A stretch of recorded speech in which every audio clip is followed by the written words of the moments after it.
ओला दुष्काळ जाहीर करा, शेतकऱ्यांना तात्काळ आर्थिक मदत द्या, शिवसेनेचे तहसीलदारांना निवेदन।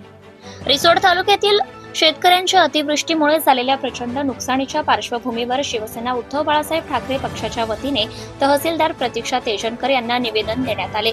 या निवेदनात वाशिम जिल्हा ओला दुष्काळग्रस्त घोषित करावा, प्रत्येक शेतकऱ्याला 50,000 रुपयांची तात्काळ आर्थिक मदत द्यावी आणि प्रलंबित कर्ज तात्काळ माफ करावे अशा ठोस मागण्या करण्यात आल्या।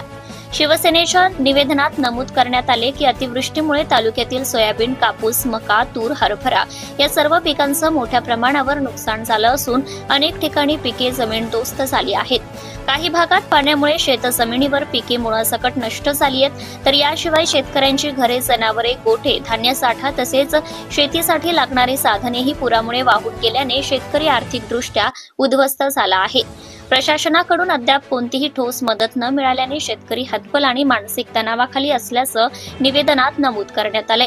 त्यामुळे शासनाने कोणतेही निकष न लावता रिसोड तालुका ओला दुष्काळग्रस्त घोषित करून तात्काळ मदत थेट नागरिकांच्या खात्यात जमा करावी अशी मागणी करण्यात आली आहे। यावेळी शिवसेनेचे संपर्क प्रमुख विश्वनाथ सानप, उपजिल्हा प्रमुख डॉक्टर चंद्रशेखर देशमुख, तालुका प्रमुख नारायण आरू, शहर प्रमुख संजय इरतकर, युवासेना तालुका प्रमुख डॉक्टर गजानन सानप तसेच अन्य पदाधिकारी मोठ्या संख्येने उपस्थित होते।